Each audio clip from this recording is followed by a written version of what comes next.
Hi hello everyone. నేను మళ్ళీ ఒక చిన్న బిజినెస్ ఐడియాతో వచ్చాను. బిజినెస్ కాదు, ఇన్వెస్ట్మెంట్ కూడా అనుకోండి. ఏంటంటే యూజువల్గా మిడిల్ క్లాస్ పీపుల్కి హైదరాబాద్లో ఇండివిజువల్ హోమ్ కావాలంటే 1 crore అవుతుంది విత్ ఇన్ ఓఆర్ఆర్లో డెవలప్డ్ ఏరియాలో. అదే అపార్ట్మెంట్లో కావాలంటే 70 lakhs అవుతుంది. అలా కాదు, మిడిల్ క్లాస్లో బడ్జెట్లో రావాలంటే అపార్ట్మెంట్ ఒక 40 లోపు, అదే ఇండివిజువల్ ఒక 50 లోపు రావాలంటే ఇది ఆక్షన్ ప్రాపర్టీస్ అనేది చాలా యూజ్ అవుతుంది. ఆఫ్లైన్లో ఆల్రెడీ బిజినెస్ జరుగుతుంది. I want to explore more in online. అందుకే ఇది ఎక్స్ప్లెయిన్ చేస్తున్నాను.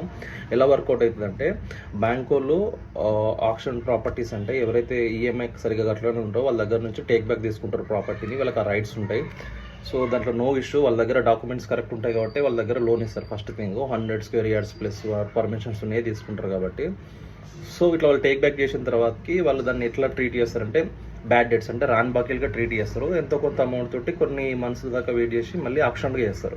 ఇక్కడ మేమేం చేస్తున్నామంటే, ఆప్షన్లో పార్టిసిపేట్ చేసి ఎంతో కొంత బిడ్డింగ్ చేసి ఆప్షన్లో తీసేసుకుంటున్నాం ప్రాపర్టీస్.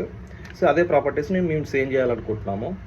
అది ఎట్లుందంటే విత్ ఇన్ ఓఆర్ఆర్లోనే ఉంటాయి ఈ ప్రాపర్టీస్ అన్నీ. ఇప్పుడు కరెంట్లీ అయితే ఒకటి అత్తాపూర్లో ఓపెన్ ఫ్లాట్ ఉందండి. మళ్ళీ ఇంకోటి సూరారంలో ఒకటి ఇండివిజువల్ ఉంది విత్ ఇన్ 50 lakhs లోపల. మళ్ళీ ఇక్కడ ఈసీఎల్లో కాప్రా దగ్గర ఒక ఇండివిజువల్ ఫ్లాట్ ఉంది 35 lakhsలో.